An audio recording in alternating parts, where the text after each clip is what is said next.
Welcome to the show. It's Tuesday night. It's the Dynasty Show, as usual. Hammer in the building. What up, Hammer? Yeah, buddy. Feels good. 9 days. I was counting it. It's pretty awesome. Daniel Barry, what up? Yo. But yeah, what is good? I mean, yeah, we're getting closer and closer to the season now. So football is officially back. I mean, couple people were dropped, I know, or released, Yeah, including today one. was I think, cut day, so they had to get yeah. down to the 53. Yep. And one of those cuts was Frank Gore, who kind of everybody was, right trying to rave about, but I don't know. Where's it gonna So go now? the cuts don't necessarily mean that those guys won't. They could just cut. A lot of those guys end up on the practice squad. So it just means they're not officially on the 53-man roster. So a lot of those guys end up signing to the practice squad. So it'll be interesting to see what guys that got cut or whatever the case may be end up on the practice squad, because that's a good, there's plenty of guys that get called up, etc. So I'll be interested.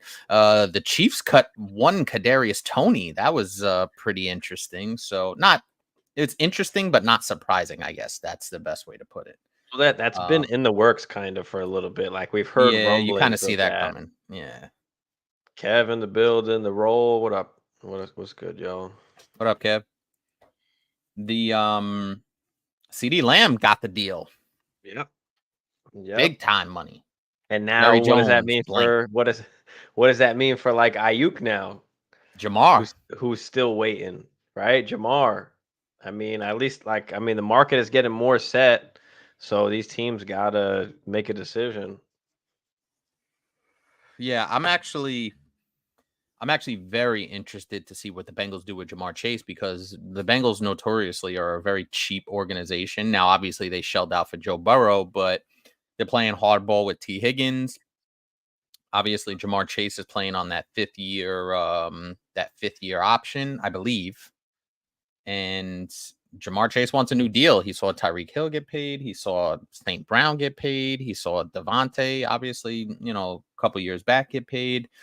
He just saw CD Lamb get paid. And I think Jamar Chase has a legitimate case to be made that he should be up there with those. Justin Jefferson got paid. So I think Jamar Chase has a legitimate argument to be made that he's within that group. And I think we all think he's a part of that group, if not, top of that group, depending on how you feel about the quarterback situation. So yeah, it'll be super interesting to see what they decide to do with Jamar Chase. I think they're going to pay him, because you can't let that guy go, and T. Higgins, because I don't think T. Higgins is going to be there next season, and leave Joe Burrow with a fairly bare cupboard. Right. I mean, if you got to choose, like, okay, like you're not signing T. Higgins back, but you're going to sign Jamar Chase back, especially since you signed the quarterback. If you sign Chase, like you have that connection and that, that offense for your squad for the next, number of years. So I think you've got to do that. The only thing you can argue from the Bengals standpoint is like he hasn't been as dominant as some of those other guys that got the contract. And that has something to do with Joe Burrow being injured as well. But the best season we've seen is that wide receiver 5 season, that rookie season, and we've seen monster seasons from CD and JJ and Amon-Ra. You know what I mean? Yeah, but I think that his ceiling is so high that like you can't not if he didn't have as good a season and he still finishes wide receiver 12, wide receiver 13, like last year he had 100 catches, 100. So only 7 touchdowns, and the yardage was, solid 1,200. You kind of want to see him in that, high 1,300 ish range. But if you're telling me the floor is 1,200 yards and 7, 8 touchdowns, all right, sign me up. And the dude is 24.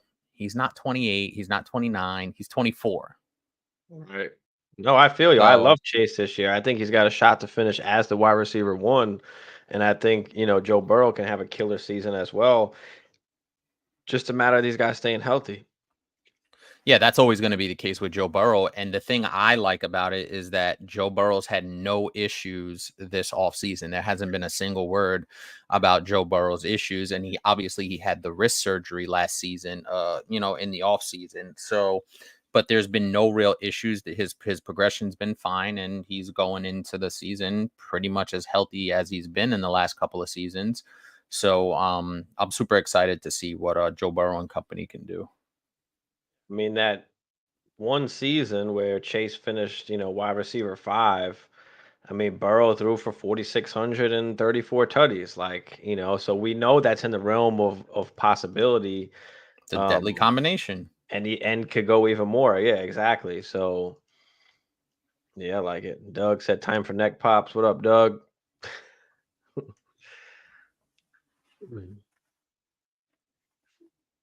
Did you see in Sleeper they have Eminem as Joe Burrow's face? Mm-hmm. It's a beautiful thing.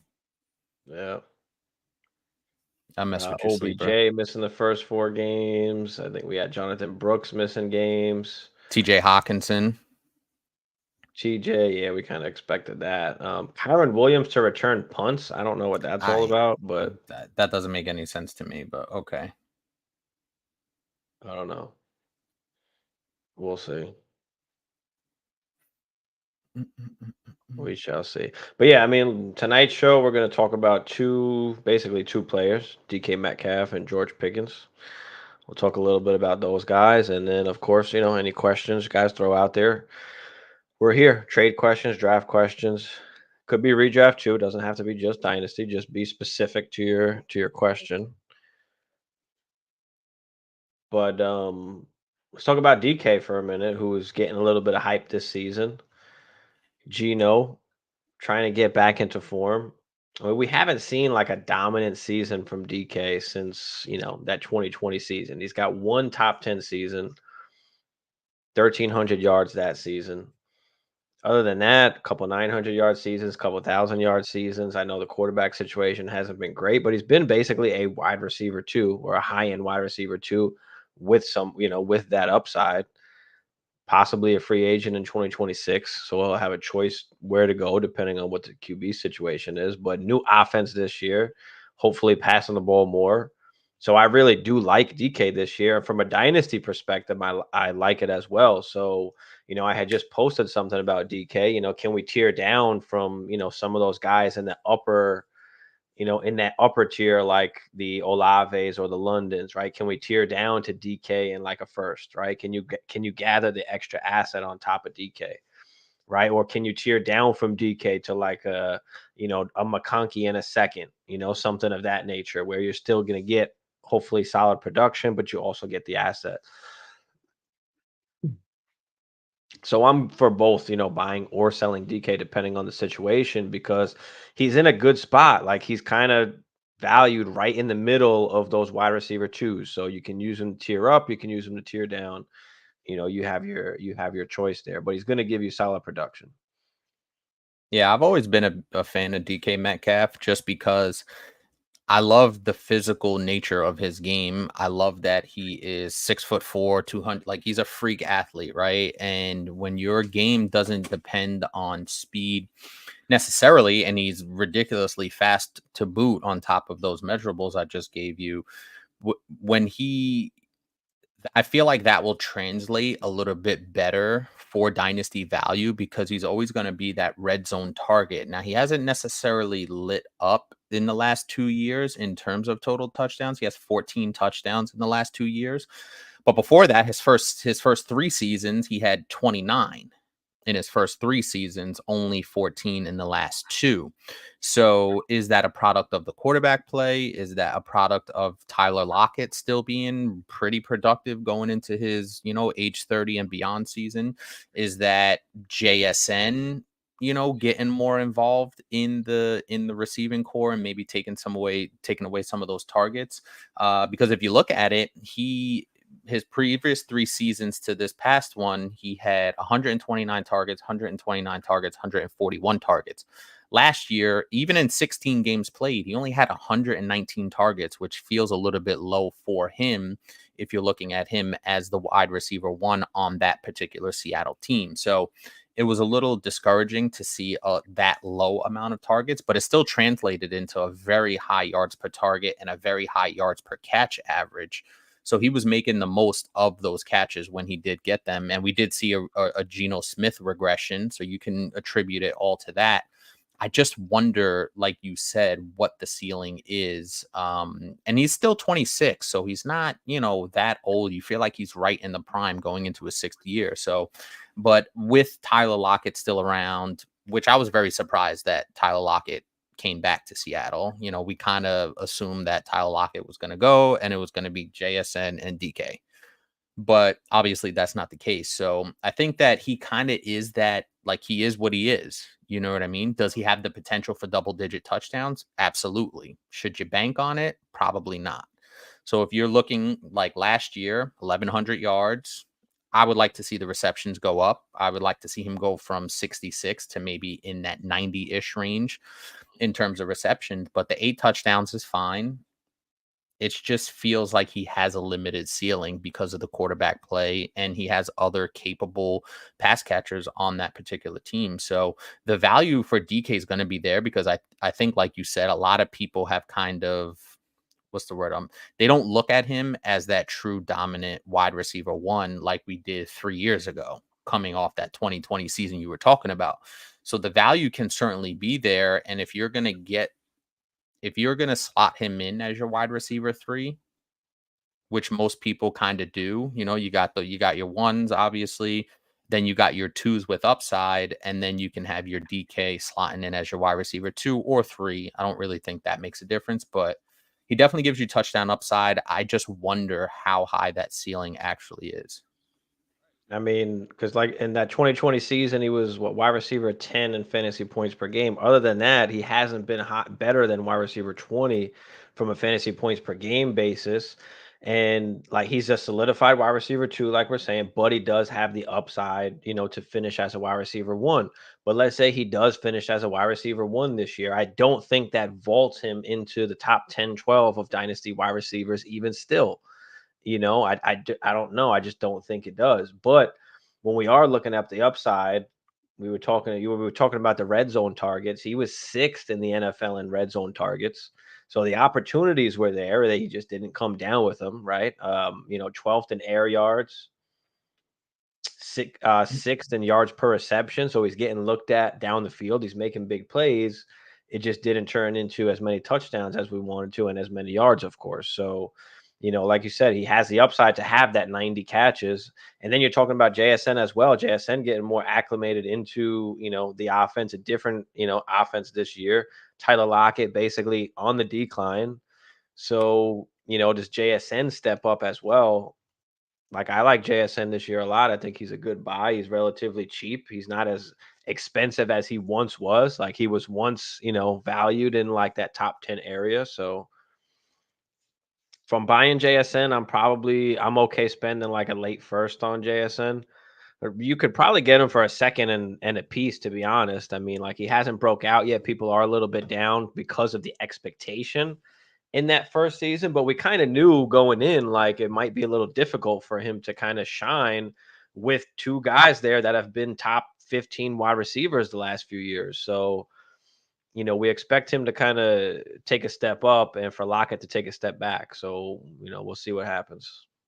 Yeah, and I just one other thing while I was looking at his game log from last year, like there was only one true dominant game that he had against Dallas, where he went 6 for 134 and 3 touchdowns. Like he still has that in him. All the other games were pretty solid. Like he finished in double digits all but 2 games. And obviously we play half PPR. So he finished with double digits in all but 2 games. Obviously, week 18, he didn't really play that much. He only had 1 catch for 6 yards. But I don't know. In previous years before that, he was good for 2 or 3 or 4 of those just absolute monster games where he's going over 100 yards, he's getting the touchdown, possibly multiple touchdowns. And obviously, I think that's attributed to the Geno Smith regression. And now they're bringing that Seattle team is bringing in a whole new regime as far as coaching and all of that stuff. So I wonder what, if they're going to look to utilize him more, particularly in red zone situations. But you said he was already 6th in red zone targets. So does he win a few more of those 50-50 balls, and he goes from 8 touchdowns to 11, right? Right. So I think all those variables have to take into account, but the value seems like it could be there based on what you're saying in terms of people don't view him in that upper echelon, or even right after those first 5 or 6 guys, he's still not in that Drake London as far as upside type goes. Like I'm sure if there's a draft, people are taking Drake London before DK Metcalf, right? Oh, yeah, He for kind of sure. feels like in that Michael Pittman range. He's in the Michael Pittman, Devonta, all those guys basically in that range there.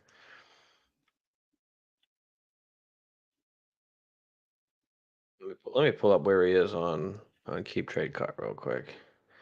He is right now, wide receiver 19 on Keep Trade Cut. DJ Moore, Devonta Smith, Brandon Ayuk, Tank Dell, Brian Thomas Jr., George Pitt. Wow, Brian Thomas Jr. went all the way up to 21. It's a huge spike from where he was. Now ahead of George Pickens, who we're going to talk about in a minute, who's wide receiver 22 right now. But T. Higgins, Michael Pittman, Rashid Rice. Yeah, I mean, he's in that. It's a huge tier from wide receiver, you know, wide receiver 11 to 30, you could argue. Yeah, and I just think, like I said, and also too, what Geno Smith are we gonna get? Are we gonna get the Right. 2022 version of Geno Smith? Are we gonna get the previous rest of his career? Like, what exactly are we gonna get? So I think that the quarterback play, and especially when we talk about these good receivers but have elite upside, which DK Metcalf on a per game basis has elite upside, right? So the quarterback play is going to be especially important, and making sure they get him the ball in critical situations, third downs, red zone, as we talked about. And it's about him making those plays to be able to get him over the top. So I'm curious to see how that quarterback situation kind of shakes out in Seattle. And you mentioned that DK could be a free agent. When did you say 2025? 2026, 2026. All right, so he's going to be there for at least 2 more years, right? So that quarterback situation is going to be a little shaky over the next 2 years, especially if Geno struggles. Who they bring in? I know Drew Lock left. Who's their backup quarterback? Yeah, in Is 2020, 2026. So yeah, this year and then one more year. Was it Who's Sam left? Seattle? Howell? No, Sam Howell. Yeah. Oh, okay. All right. Well, Sam Howell's a little bit of a gunslinger, so that could be interesting if Sam Howell takes over the reins. But nonetheless, I still think DK is a solid pickup. Like I said, still only 26 years old. And for me, the thing I always loved, like I said, is the physical nature that is going to translate well. He's going to be able to hold value because of being 6th in red zone targets. Like his value's still going to hold at least steady. All right, Mystic. What up, Mystic? Traded AJ Brown in a 301 for DK and the 108. Thoughts? So basically, so tiered down from AJ to DK and the 108. So that's the, McConkey, Worthy, maybe a quarterback falls type range. So yeah, I'm okay. I'm okay with that. If you need to split AJ Brown into two, depending on what your team looks like that's a fine tier down. You got the first. I'm okay with that. Also, too, I think, and especially when you're doing this type of tear down, like, what does your team need, right? If you have AJ Brown and you have a bunch of other holes on your team, this is a smart move, right? But if you have AJ Brown and say your second receiver is Drake London, do you really want to do that type of tear down because you know what AJ Brown is? Drake London, we're not sure. We all project that he's going to be pretty good this year because he has a real quarterback. But so I think obviously the construction of your team matters when you are making this type of deal. But it'd be hard for me to part with AJ Brown, but I could see in terms of getting a solid DK Metcalf, who is going to give you wide receiver 2 numbers and the 108 on top of it, which in super flex leagues is incredibly valuable. You're going to get a solid, really good player. So I'm not mad at it. Well, what is the format, just to make sure here? Roll. What's the format? Is it super flex or is it one QB? And how many starters is it? Because that can change the answer. Like it's very important that whenever you ask a question to anybody that you state what the format is, right? Is it 12 team? Is it 10 team? Right? On offense, or if you add up all those starters, like how many starters is it? Is it start 8? Is it start 10? Like those are very important things. Because if this is like a one QB start 8, like I'm not trading AJ Brown for DK in the 108. You know what I mean? But if we're playing Superflex start 10, like, yeah, okay, I'll take the 108 with DK in that sense, right? Yeah. And that's why, like I said, that's why that sort of thing matters. Roster construction, format, all of that stuff. So totally agree. Okay. Marty, what up, Marty? Cryptics in the building. What up, Cryptics? All right, athlete. In a start 8, no tight end premium, own Laporta, Kelsey. Plan to keep Kelsey for the time being.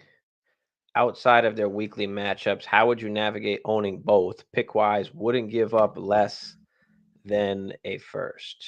Wouldn't give up 4 less than a first. It's a start 8. And is this one QB, I'm guessing? Positional advantage is the reason I'm not in a hurry.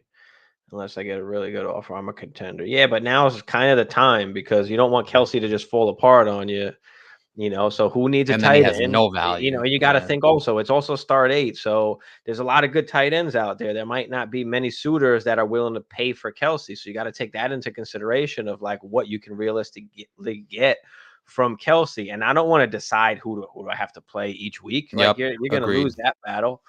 So Agreed. you've got to give up one of them. It's either give up Laporta or give up Kelsey. I'd rather just keep Laporta, give up Kelsey for what you can give him up for. I mean, you're not going to be able to get exactly what you want. Somebody might not want to give up a first, but what if you give up a second with Kelsey to get a first back, right?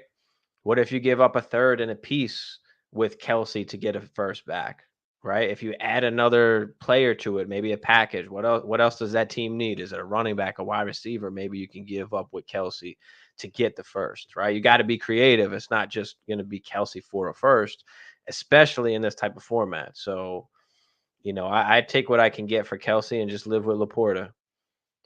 Yeah, I agree. And that kind of situation comes up too when you have, like, if you're in a single quarterback league and you have two really good quarterbacks, like, it's the same principle. It's like, I don't want to have to play that game every single week because you're gonna lose that battle 9 times out of 10. And I was in a very similar situation with that when I had Joe Burrow and I had a young Jalen Hurts. I think he was going into that second or third year. And I was losing that battle every single time, and it was driving me crazy. And so I ended up trading Jalen Hurts because I didn't want to have to guess every single week. So from this standpoint, you're absolutely right. You see what you could get for Kelsey. If you have to attach something to it, so be it, and then just roll with Laporta out there.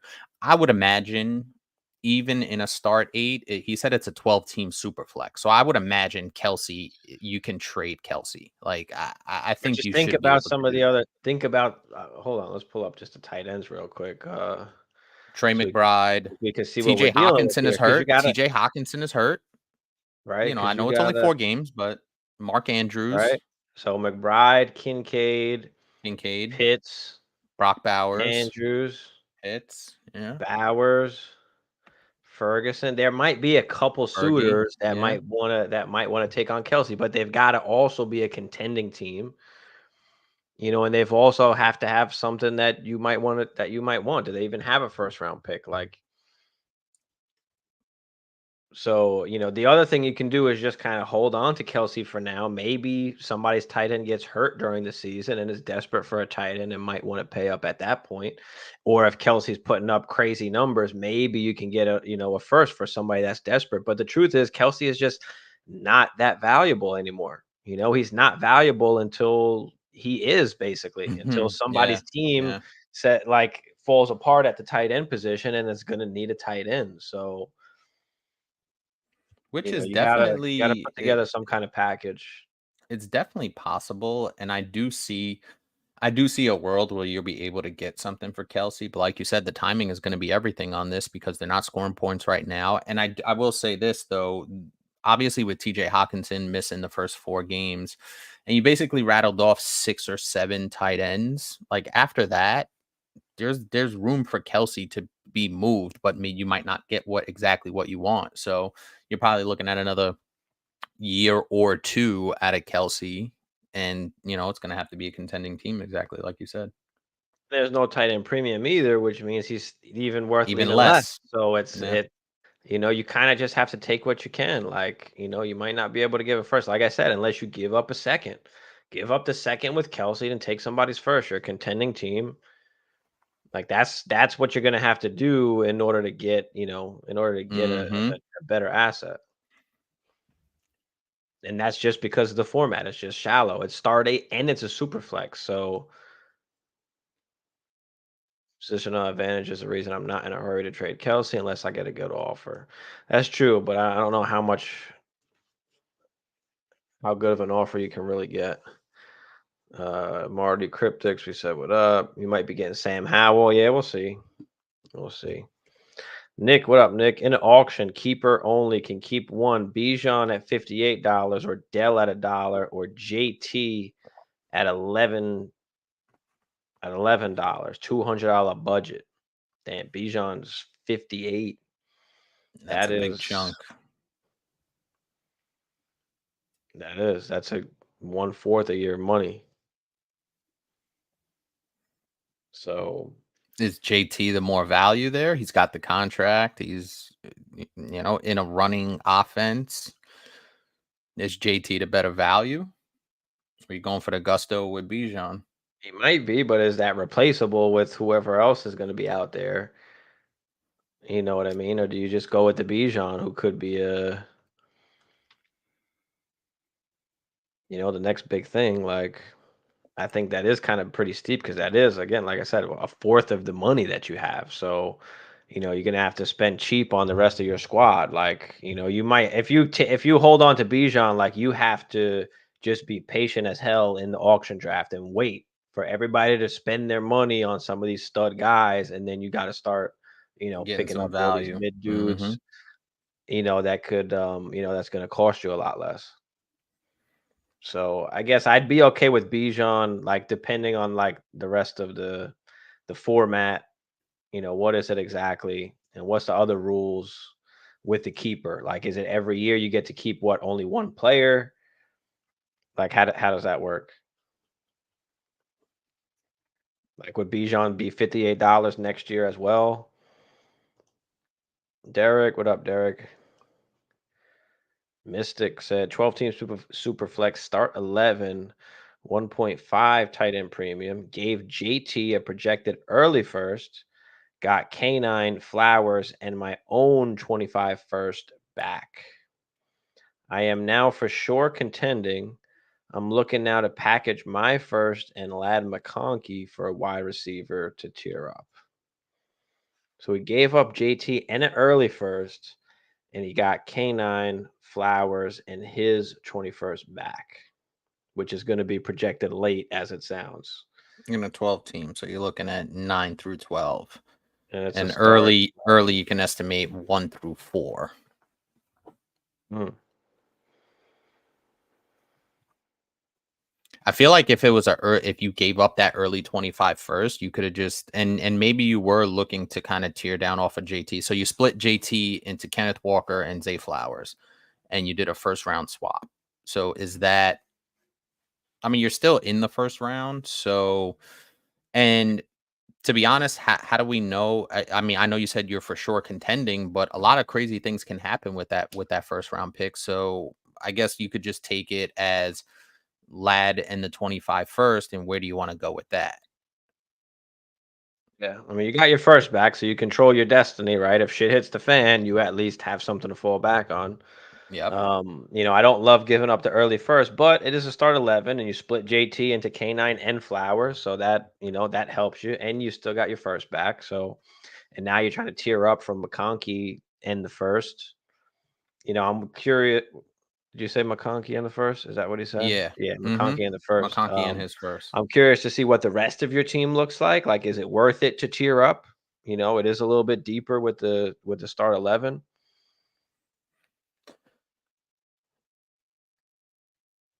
So But yeah, I mean, what you is have the opportunity to to use that to tier up if you can. Now, what can you get with with that first and McConkey in your particular league? That would be the next question. What are we aiming for? Can we get into the Nico Collins, Olave, Waddle tier? Drake London? I don't mind the Waddle. The Waddle thing is solid. I like that because then you have that crazy upside with Waddle. Yeah, and Waddle coming off of a not so great season might be, that guy might be a little bit down on him. We moving up from McConkey in the first to Waddle. We okay with that? Nico, a lot of guys over there. Maybe that manager is, still a little iffy on Nico.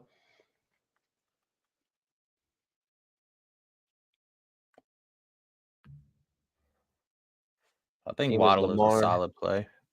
K9, Warren, Jamar, Marvin, Devonta, Flowers, Ladd, Ferg.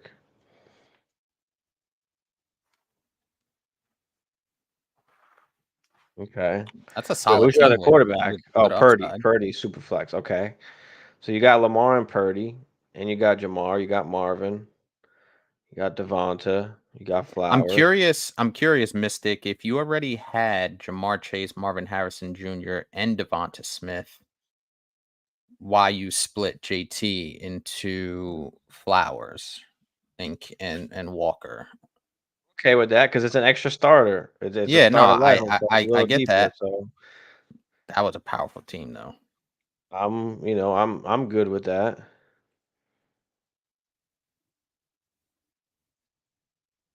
And I don't know, like, oh shit. Is it worth going up into that range, spending that, or do we just hold on to that first? Start 11, so that makes Right. sense.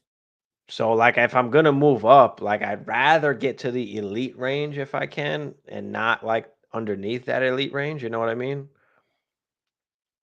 Like, Yeah, because that's I'm why okay in a start 11, I'm more inclined to split a Jalen Waddle, Chris Olave, Nico into the first and a McConkey type. Like, that's a deal that I kind of like. You okay. know,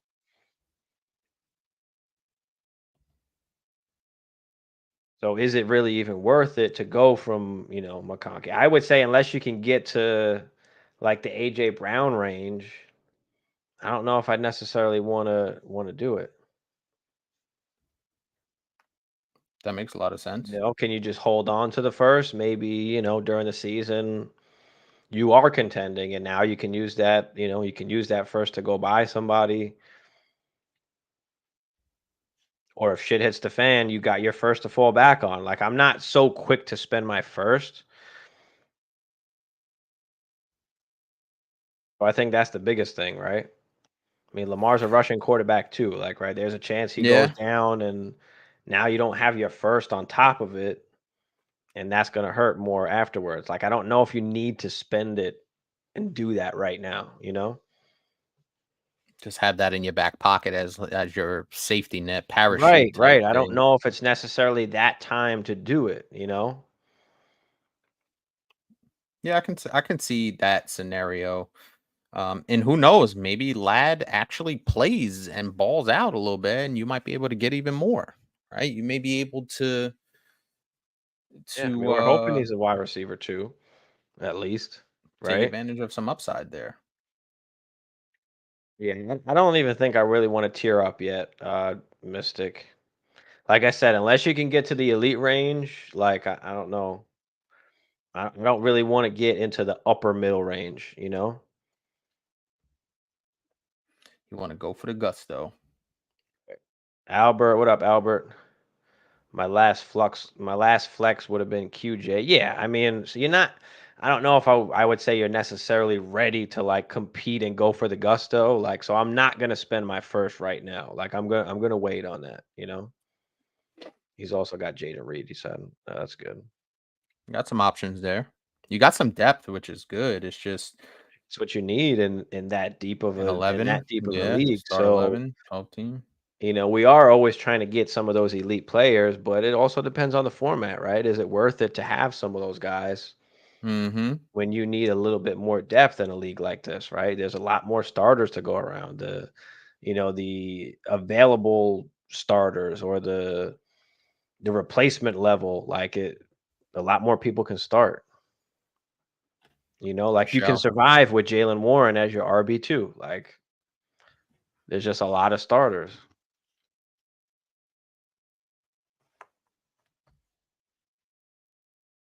So yeah, that's what I'd say about that. I'm not doing it, Mystic. Mhm. Mestro's on top. What up?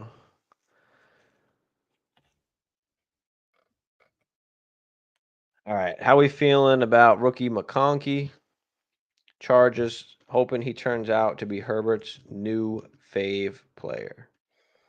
I'll tell you what, there's going to be targets to go around. So, and he's a high second, he's an early second round pick. So they obviously think highly of him. I think there's plenty of targets to go around. He needs to do what Rasheed Rice did last year for Patrick Mahomes, right? I think if he is able to assimilate pretty quickly. Now he has a really good quarterback, obviously, in Justin Herbert, but more importantly, he has a really good head coach now.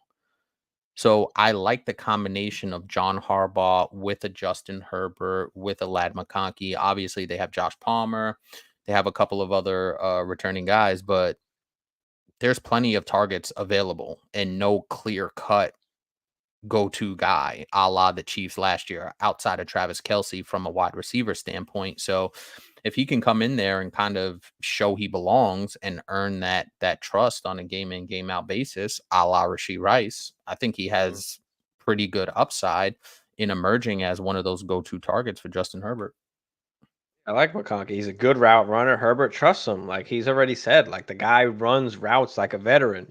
And he peppered Keenan Allen with targets because he was a good route Yeah, he runner. did. So Good McConkey's hands. gonna Yeah. get open and he's gonna feed him. So he does have some upside. Now, is he a fantasy wide receiver one type? That I don't know. That's to remain to be seen. I think he's more of a wide receiver two with that wide receiver one upside, but I don't think they'd hesitate to go out and grab a true alpha wide receiver if the opportunity was there. Like I don't think McConkey is that type. You feel me?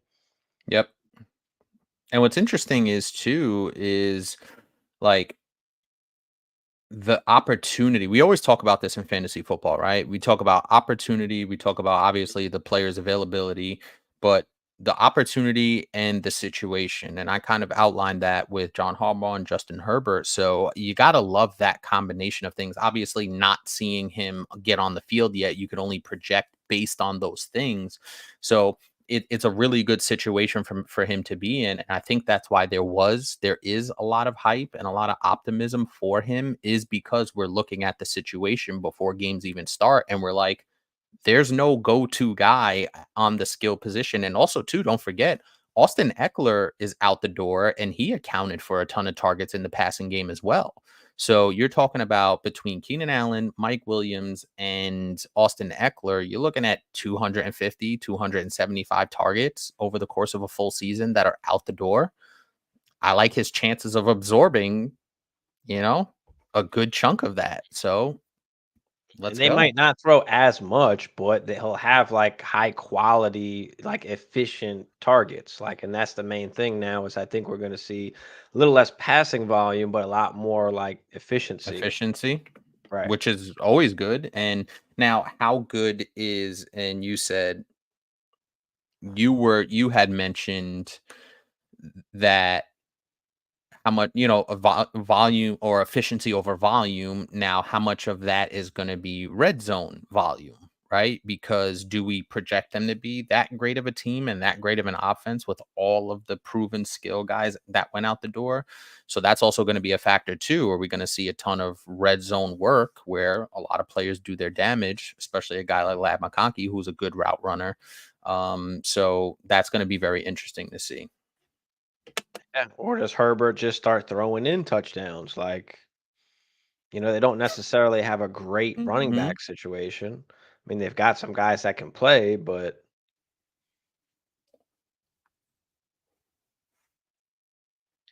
Mystic said in a 14-team Superflex start 11, QB hoarded with Caleb, Herbert, Kyler, Purdy, Levis, Darnold, Brissett, gave Caleb and JT and got Jettas and Kincaid. So Justin Jefferson and Kincaid gave up Caleb and JT. So gave up the quarterback in the 14-team Superflex. But he has Herbert, Kyler, Purdy, Levis. Well, I mean, I understand he's got a lot, but I don't know if I want to sell anything short so much just because I have excess of guys. Like, I feel like even more in this particular format, being that it's a 14 team, like Caleb, it is just more valuable than Justin Jefferson, Okay. right? JT and Kincaid, I mean, I don't know, maybe that's kind of even, but I probably would have liked a little bit more back, but I mean, as you do still have quarterbacks, that doesn't hurt you necessarily at all. But maybe what you're saying is in this particular format, you didn't maximize the value. Yeah, yeah, I guess for better words, yeah. I don't know. What do you think? That's a tough one because I feel like with the excess of quarterbacks that you have, it really doesn't hurt you in the long run or the short run, really. I think, like you said, or what I had mentioned was just maximizing the value. Now, when you're getting Justin Jefferson, you feel pretty damn good about that. And you're going to roll out probably Kyler and either Herbert or Purdy, depending on how you feel about those guys. I would have looked to see if I could give up Herbert or Purdy before I gave up Caleb in that situation to get Justin Jefferson, but I can understand why the person on the other end wanted Caleb if they're giving up Justin Jefferson. So um I would have started with that. I would have tried to go low and see if they would have taken a Herbert or a Purdy package or even a Kyler package. Just see what you can do there. But yeah, if you're getting Justin Jefferson, uh, you gotta like it in some respects. It's not a total wipeout. So I don't hate it. I just feel like since you do have a lot of the quarterbacks, like right now, teams might not need quarterbacks, but we know what happens during the season. Somebody's going to need a quarterback. Like, could you have another just good gotten angle. more, Yeah. At that time. at Yeah. that time when somebody's a lot more desperate for a quarterback? But like I said, I don't hate it. I just feel like maybe could have took a little bit different angle or be patient a little bit. But yeah, I don't hate it, Mystic. Gave Herbert, McConkey, and Leggett got Garrett Wilson, Rashi Rice, and a 25 first. All right. Is So is this Herbert, that same? Donkey Rashi, 25 first. All right. Oh, I they mean, I, gave. I Oh, don't so this is the same team. same So team. So also I give like up. again, I Oh, don't hate it, but again, we're giving up the quarterback who is just a lot more valuable in this particular setup. Like, yeah, you're getting a top wide receiver in Garrett Wilson, but Herbert is just worth a lot more in this particular situation. yeah. I think Mystic is just purging the quarterbacks to acquire these top wide Right, receivers. Yeah. right, right, Okay. right. And again, I don't hate it because now you're rolling with Justin Jefferson and Garrett Wilson. So, you're seizing the opportunity while these guys are available. So I don't hate it, from that perspective. My team is now Kyler, Purdy, Levis, Darnold. So now you just got Kyler and Purdy basically. Justice Hill, Chuba, Justin Jefferson, Garrett Wilson, Neighbors, T, Rushy, Addison, Kincaid. So you This just is start transferred that 11. value from the No, that's because the quarterbacks. 14 teams start 11. Yeah. Mm-hmm. All right.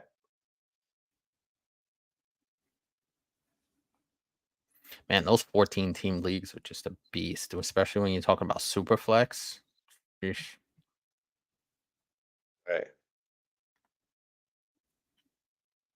So I mean, your starting lineup's filled out, but you don't got much of a bench, and your running backs are pretty trash.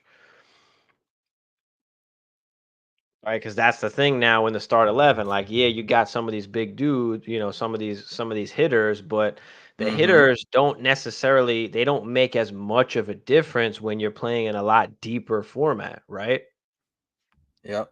Right, it's more worth it to kind of split that into two or three pieces sometimes. So I think that just in your particular format, there's some other ways that you can kind of go about it because the team it looks good. Like I'm not saying the team is trash. It's not. You've got a lot of value at least, so you can kind of shift it to where you want to. You're not stuck, Mm-hmm. right? You didn't just grab a bunch of old players or anything like that, but you gave up all the value that you had in your quarterbacks, and I just don't feel like we got enough back in return. Like I feel like we should have a pretty like almost dominant contending team right now since we gave up all of those quarterbacks. I don't know. What do you think, Hammer?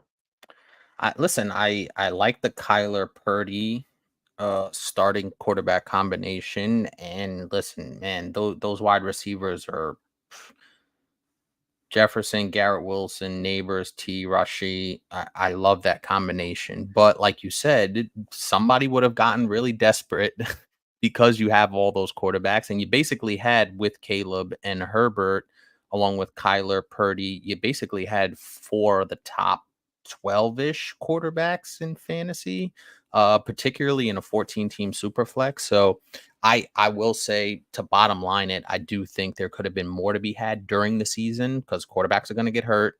If we didn't learn anything from last year, and you might have been able to maximize a little bit, but if you're ending up with Justin Jefferson and Garrett Wilson on top of Neighbors, T, and Rashi, that's pretty good. We see what your plan was, and it looks like you executed it. Maybe you could have got a little bit more. Maybe you could have got even some picks on top of those players to be able to transfer. Like you said, if you find yourself in a pickle in the middle of the season, you'd be able to kind of pivot with some of those maybe late firsts, early seconds type picks.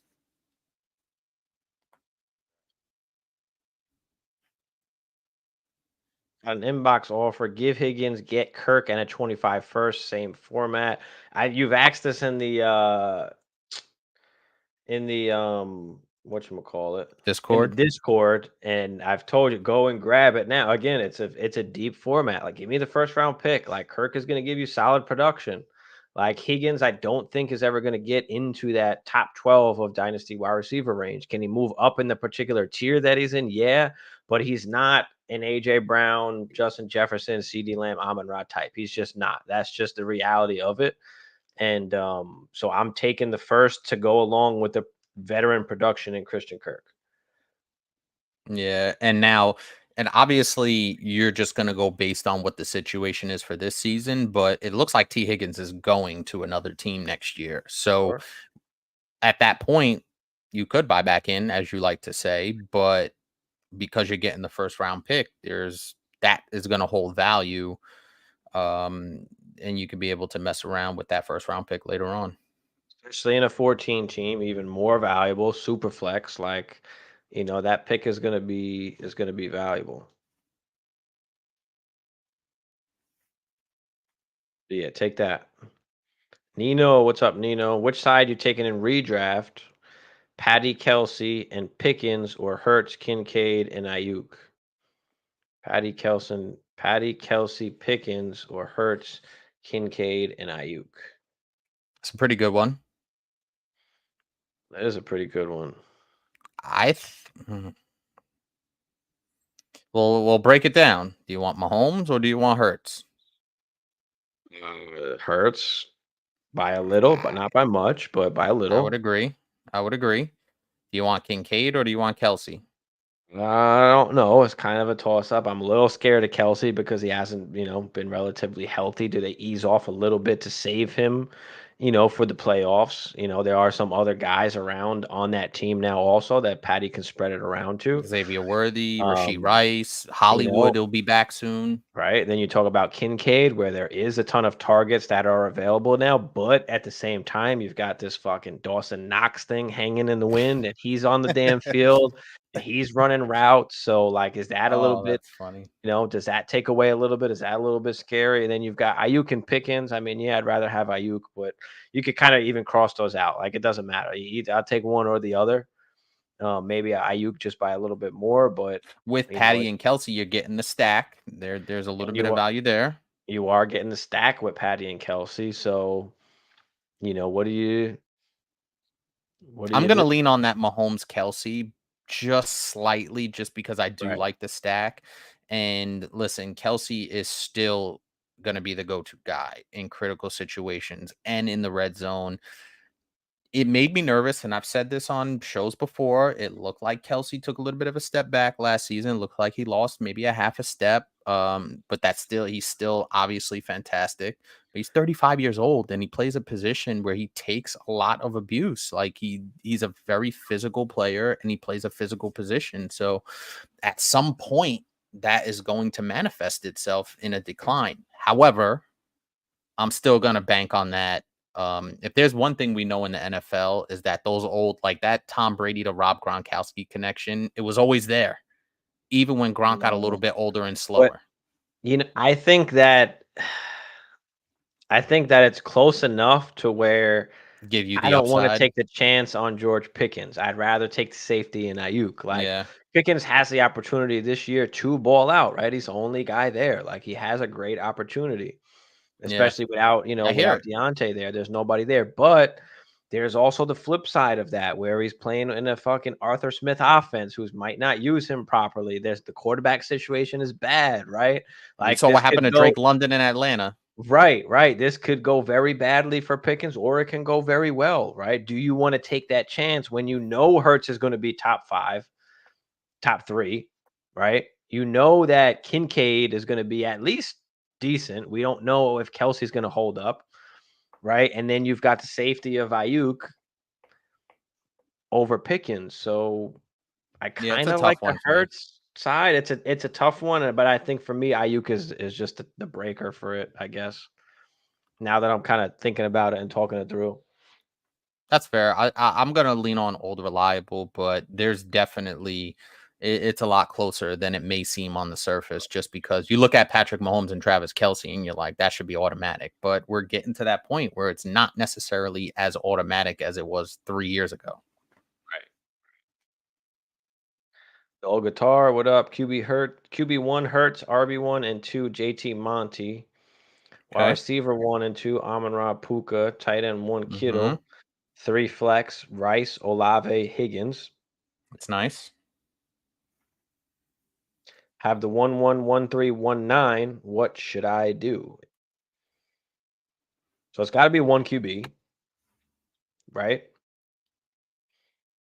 It's got 3 Really. flexes and Rice, Olave and Higgins.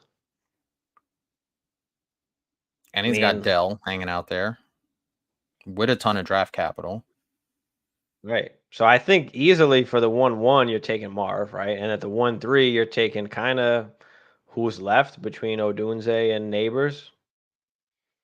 Yep. And then the 1-9, can you package that with Rashid Rice or Chris Olave, and tier up to another, elite wide receiver like AJ Brown or AJ Brown is probably the one I'd go for. Because I don't know if you could get a JJ or a Chase or a CD, but you could try and do that too. You know, even if you got to throw a Higgins or a Rice in there also, or a Dell, you might have to add an extra piece with the 1-9. Yeah, but you're still Would in you really do good like shape. Olave, Higgins, and the 1-9 for Justin Jefferson or Jamar Chase Yep.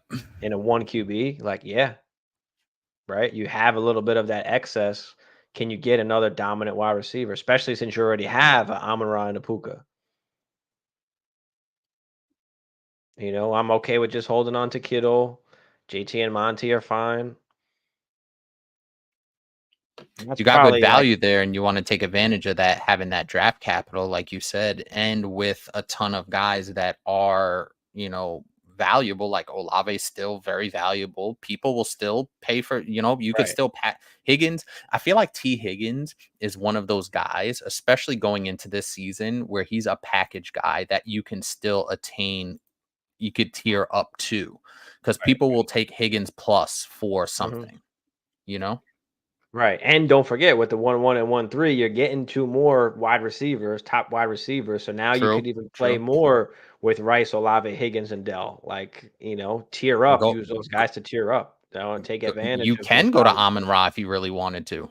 He's got Amon Ra already. So I'm Oh, saying, my bad. can you get Jefferson, JJ, Chase. AJ, CD, Chase, right? And then after that, I'd probably go for, the Garrett Wilson or the AJ Brown. Like, Yeah. a lot of Yeah, those hype guys are around Garrett definitely Wilson right attainable. now, so maybe you might not be able to get him, but you got the pieces to kind of give up to move up into that range. I think a Justin Jefferson might be attainable as well, just because a Right. lot of people with the quarterback play I've seen, and I don't, tell me if I'm wrong, but I've seen a lot of Justin Jefferson involved in trades over the last, basically since Kirk Cousins left. So you could take advantage of that particular situation, go get yourself Justin Jefferson, and feel really good about it if you have to give up an Olave Higgins type combination. And it's a 1 QB, so you might have to give up a little bit more than, like, normal or what you might think, right? Which The is one fine nine because is he just has the not that hard. assets.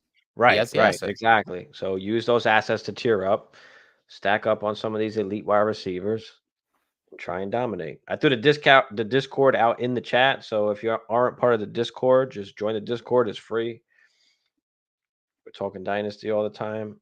Nino said, appreciate that, guys. Might even let the stack cook for about half the year. Then when they ease Kelsey, I'll send them. Yeah, if Kelsey makes it that far, that's the other thing, right? You're still Mhm. taking a risk That's the on, risk. That is the risk. you know, still taking a risk on. Too early to act. Start sit for next week. Flex Oh, Pacheco, man. Drake, or Cup. Jesus. Oh, man. You know what? The one thing that I love about fantasy is the thing that just drives me crazy is these types of questions. And athlete, not to it's no shade on you or anything, but that once you're in that mode, it's like, God fucking damn. Now I gotta make these calls. I gotta get back in the mode. So let me just look at the schedule really quick just to see. Echo Drake or Cup. I mean, listen, if you've got to make decisions like that, I mean, you've got to make a trade. You've got to throw a 2-for-1, 3-for-1 out there and try and tear up like if you can, because you can't expect yourself to make that decision like every So single week. Cooper Cup can be the overall wide receiver one. Drake London's a top 10 guy. Pacheco can be a top 5, top 10 guy. Like, all right, so really quick, for the sake of this question, go ahead. you got Kansas City taking on Baltimore Thursday night, Good opening night. defense. Yeah. Yep. You got So it's not Pacheco. That means we can rule Pacheco out of this combo. not necessarily. Okay. I wouldn't do that. Steelers home again. Falcons home against the Steelers. Okay. Steelers. Not in the dome. Steelers, okay, pretty Mhm. decent defense, okay. But we And got then you Drizzy got Drake You said they're playing at Steelers or at home? yeah, At home home. against the Steelers. Okay, with a healthy Kirk.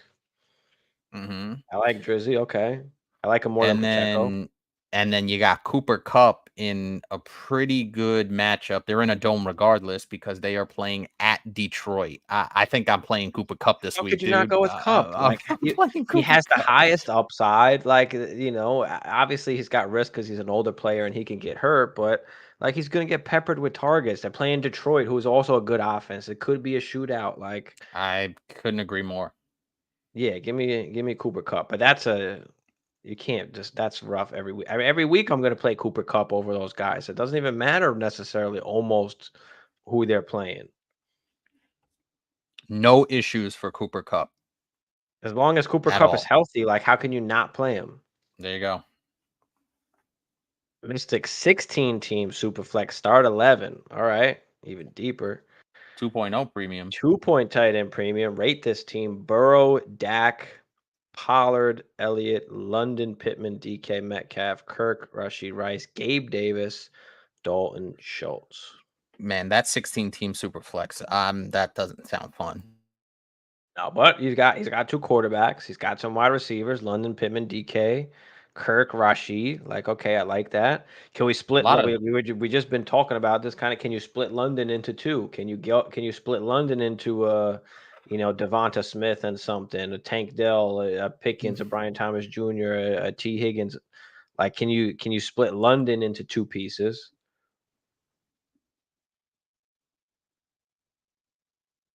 DK possibly also. Kirk. I mean, the picks in this league are pretty valuable. Like, there's, even second round picks they're starters in this almost basically. And I mean, you're rolling out Gabe Davis. Like, that's not pretty. But you do have 2 quarterbacks, and I know a lot of other people's quarterback situations might be pretty probably fucked. not as good as that. Yeah. Exactly. Yeah. Exactly. So can we just, spread out and get more depth with some of these guys, like London and Pittman, who are valued pretty high? Can we tear down even just a little bit, and pick up some kind of pick on top of it or an extra player? Damn, that's fucking deep, dude. 16. Even when we played in our 14-team league, that was fairly deep. And I love London, but can you get a Zay Flowers and Jaden Reed? Like, I'd rather much roll out those 2 to get me the points in this particular format. Then Gabe Davis. No, than like a Drake London or Pittman or DK. No, what I'm saying is, well, that would push Gabe Davis down a little bit. You split that's what one I'm of saying. those guys. You don't want to be starting Gabe Davis,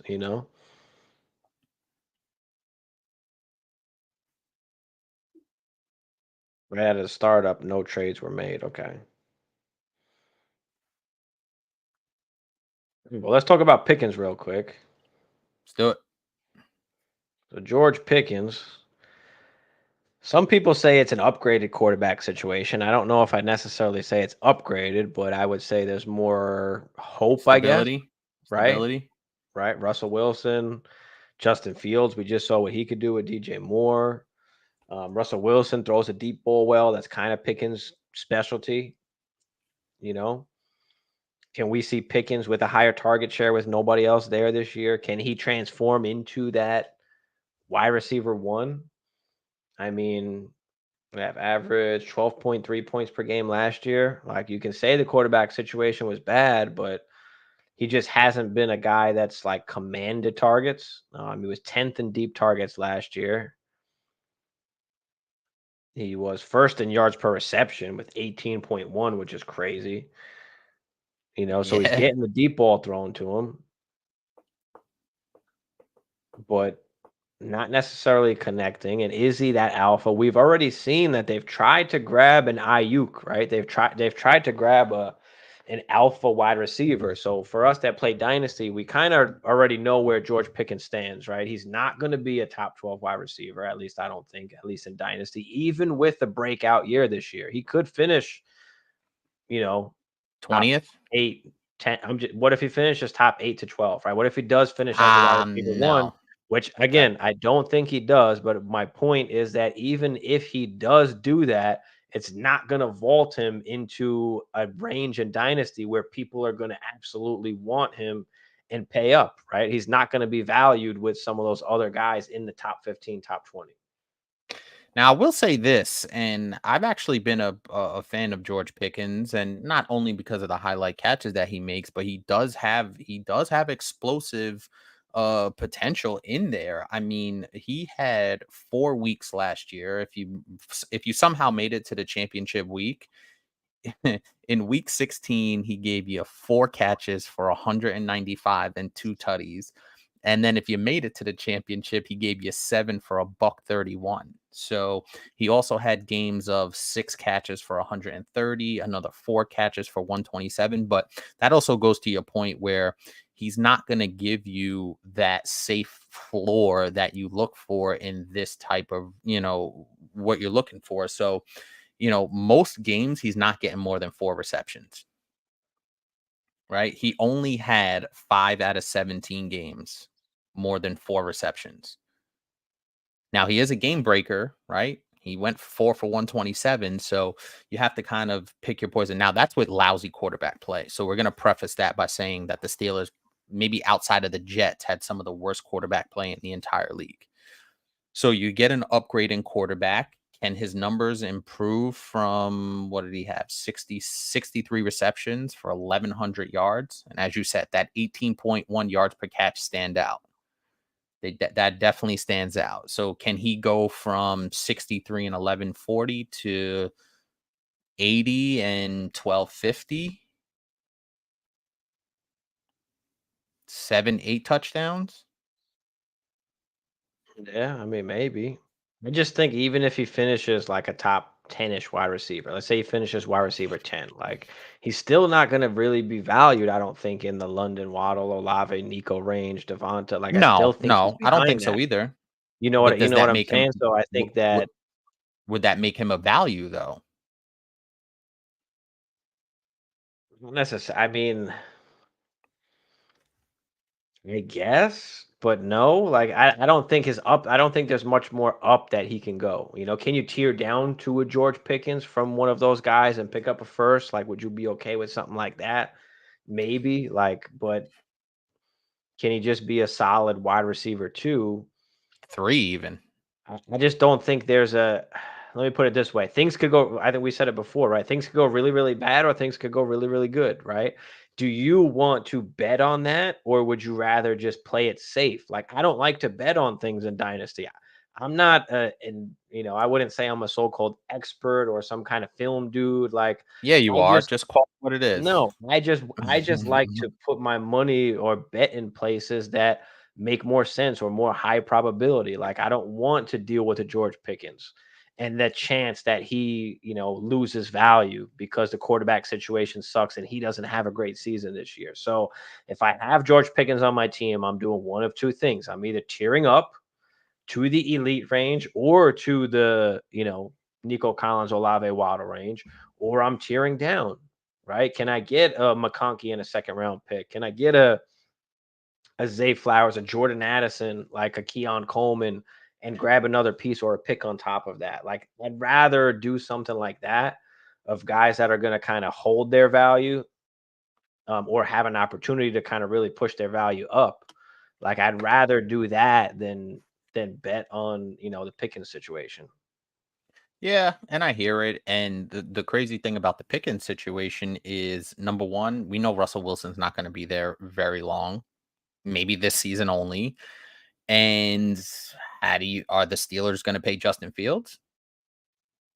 So that quarterback situation in Pittsburgh isn't it, while it is an upgrade for this season, what do we know it's going to be like after this season and going forward, right? We have no idea. So while you might be able, like you said, for people that are looking at it as a quarterback upgrade, maybe you take advantage of that and you pair George Pickens and move up to the Waddles, to the Devonta Smiths, to those to the Pittmans. You put a second with Pickens and you go get a Waddle or a Pittman or a Devonta. Like I think that is the better route, to be honest with you. Can you pivot just to like a Tank Dell, just a better offense, something with some Okay. more upside, a little bit safer, right? I feel a lot safer with that than I do a George Pickens. Maybe not particularly for this particular season, but in Dynasty, we're looking at the long run, right? And who's to say they don't go out and grab a alpha wide receiver like they tried to this year at some point in the upcoming years as well. So I think that's another thing for Pickens. And I think that for the most part, the real dynasty community does not like George Pickens, but the redraft community loves George Pickens. So, can you take advantage of somebody that really likes George Pickens for this season and come off of that value?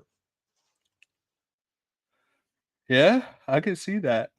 I could definitely see that. Like I said, I'm a fan of Pickens. I like watching him play. I love when he makes those game breaking plays. But like you said, there's just a lot more safer options with safer quarterback play or more stable quarterback play. And if you can take advantage of what would be perceived quarterback upgrades in Fields and Russell Wilson. Or hey, listen, hey, maybe he plays really well coming out of the gate, and you could take advantage of that at that point as well. And people may go out and try and knock on your door for George Pickens. So I think I would agree with most of what you're saying. I don't know. I like watching him play when he's making Oh, those circus let catches and let shit me like let that, me be clear. I like George Pickens as a player, as a wide receiver, as a football but not player. as I a don't fantasy asset. dislike him. I'm just I got talking it. pure I got it. dynasty and strategic wise, strategy wise. How can I capitalize on the situation, on the value, and play it a lot safer? And in the meantime, pick up assets on top of it.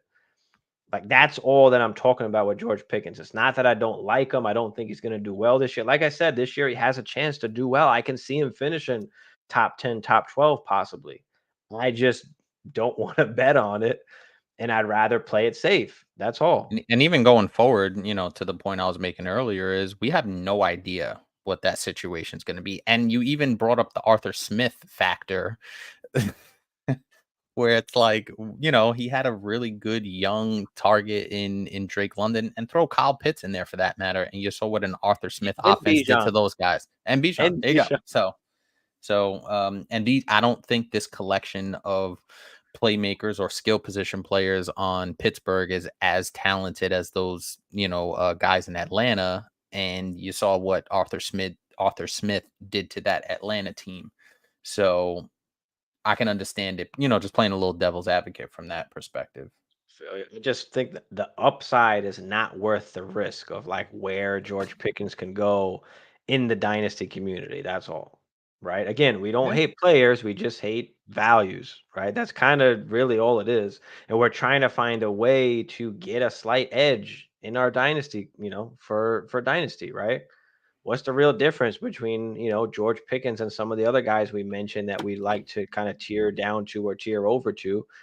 Like it's not much, but you can get things on top of it, and that's where it makes a difference when you get an extra second round pick, first round pick, or extra player, especially in a deeper kind of league where you can start more players. Like Yeah, for sure. And man, that Pittsburgh team is going to be Goku said he used Pickens in both trades. interesting. He got Chase and he got Debo and Kittle. Yeah, I mean there were a couple Pickens trade. I just had posted something on Pickens on Instagram, and they were a couple different situations. And I'll read. There's 4 trades that I really liked, and some of them were tearing up, some of them were tearing down.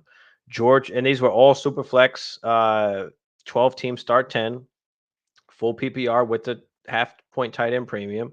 George Pickens and the 201 and a 25 third for AJ Brown, right? Tearing up.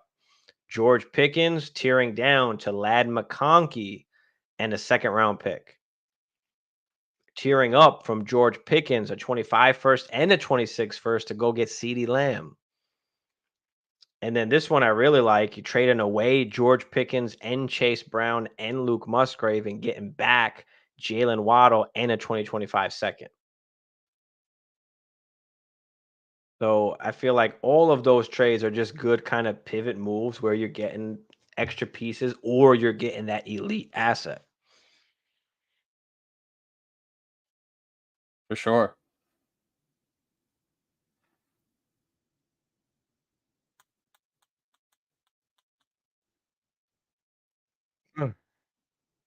But yeah, that's what I'm feeling with George Pickens. Again, like him as a player, love all the catches, like you said, and what he can do. But when we're talking fantasy and we're talking dynasty, like we're just thinking a little more strategically and not so much kind of, player lovey or player hatey. It's just strategic, right? What kind of production can I get? What's the format? How can I, gain an advantage, against my league mates? If somebody loves a player, like let them have that player and just, grab the extra pieces on top. Like, I had a startup in like a few months back and I grabbed Jordan Love, and the guy behind me grabbed Dak Prescott. Like, and he really wanted Jordan Love. And he gave me Dak Prescott and T. Higgins, and I gave him like Jordan Love and some other little piece. And I felt like I won the trade. I was able to get T. Higgins along with Dak, and it was only, a pick apart just because that guy loved Jordan Love. And then I used T. Higgins in a trade to go get CeeDee Lamb. So it was just, extra ammunition for me to, try and tier up to an elite player. Yeah, that's what it's about. And also too, it seemed like you were pretty much 2 steps ahead in what you wanted to do. It's not that you necessarily wanted T. Higgins, but you were able to take advantage of a particular person that wanted a certain player, and that who knew, basically trading Jordan Love would net you CeeDee Lamb. So this is what I gave up to go get CeeDee Lamb. I gave up T. Higgins, Christian Watson, and the 2024 first, which if I'm not mistaken, was like the 1.5, Mhm. the 1.4 maybe in a super flex, but wound up getting CD. I'm not mad at that.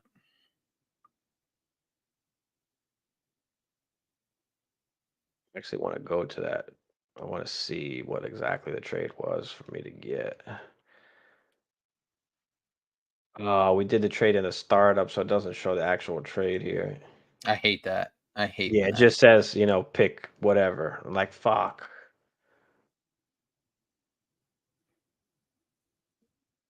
I think there's a way to search. I think I gotta go to like league and then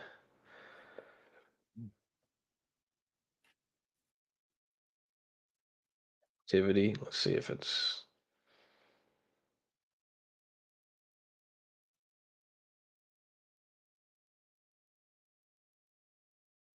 no, it doesn't even show it at all. What the hell? Oh yeah, it is. It's like a third and a sixth. A 6th-round startup pick. I don't know. I hate that they do that. But anyway, throw any last second questions y'all got in the chat before we get up out of here. Appreciate everybody for coming out. Smash that like for us. Smash that subscribe. Join the Discord.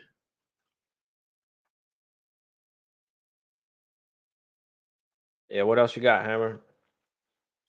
That's pretty much it, man. I think I'm really gonna get into and maybe record something. I know you were kind of getting on me last year to record something for the betting corner, because I'm getting that itch to get some bets going. I was actually been looking at some of the lines going into the first week. So I think I'm gonna, take a nice deep dive into some of the lines and write up some stuff that I really like, so we can get into these bets with the NFL season kicking off in 9 days, dude. 9 days.